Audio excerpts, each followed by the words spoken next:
Hi there and welcome to this video about using functions with ELC in youSRC. When we create our programs, we are already using functions all the time really. We start off every program and we're running the start function, which is already built in for us.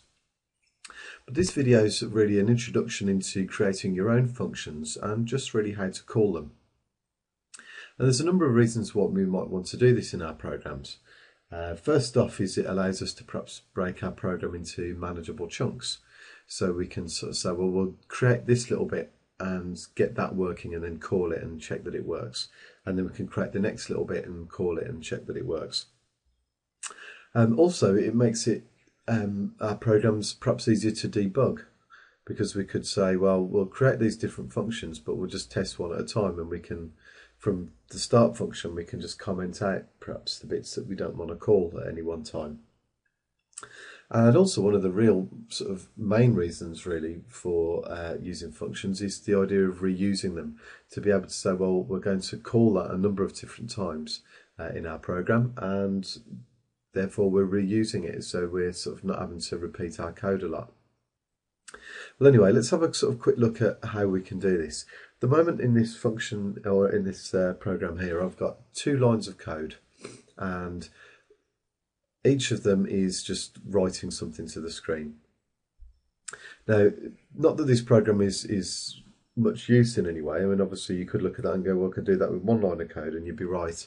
But I'm just trying to sort of demonstrate at the moment the idea of creating a function and sort of how that sort of can be done. So what I'm going to do is I'm going to write a function that's going to write the first line of code and a function that's going to write the second line of code. So I'm going to do this, so we create a function here. Notice it's outside of the curly brackets from the first function. So I'll move this down a little bit. Now, when you come to naming your functions, it's up to you how you want to name them. I tend to use a slightly different naming method than I do with my variables. With my variables, I start off with lower camel case. I always start off with a lower case key, and then each new word gets a capital. With my function names, I tend to use upper camel case. So I start off with an uppercase. So I might call this write first word. Okay, it has a set of brackets because it's a function, and just like the function above it, we do it like that. Okay, and what I'm going to do is I'm going to take this and put that in there. Okay, and next up, I'm going to write the second one. So I'm going to use the same template. Put that back. So that was Control X instead of Control C. Control V to paste and write second word. Okay, so this was just there as B, wasn't it? So I'll get rid of that there. Now, if I run this at the moment, okay, we can see it's ticked, but when I run it, nothing will happen.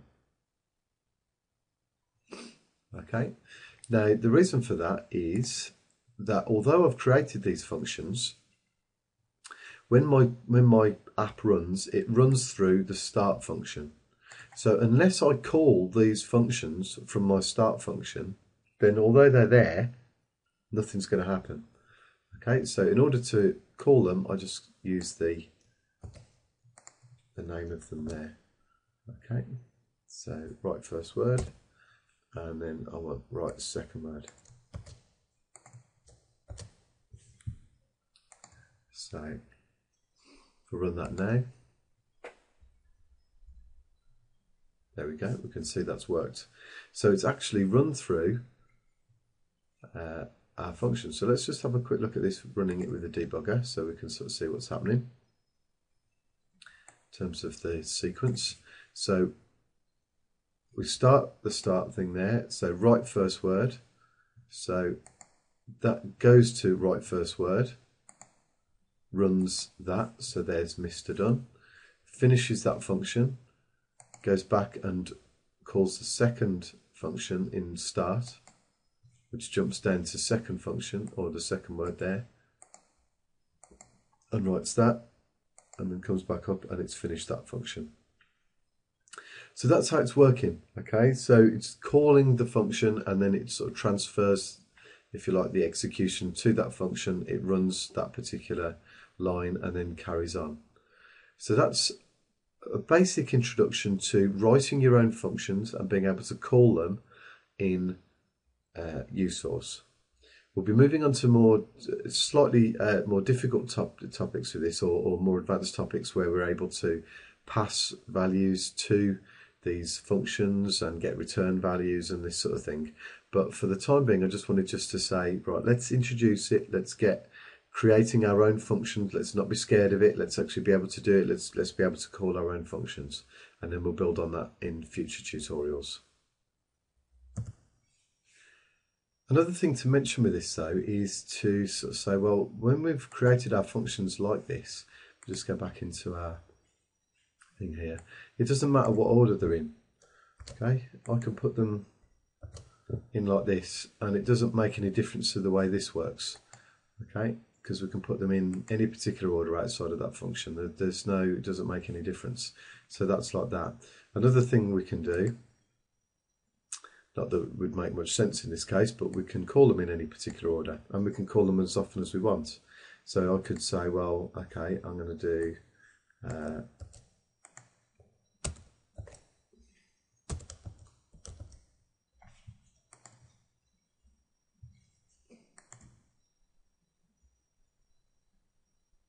okay, so we can see we can reuse it.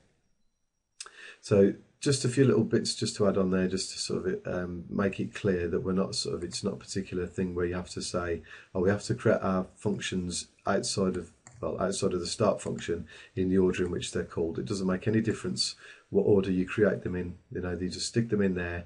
Okay, as long as they're created correctly and they have a name that you can call, then you're fine.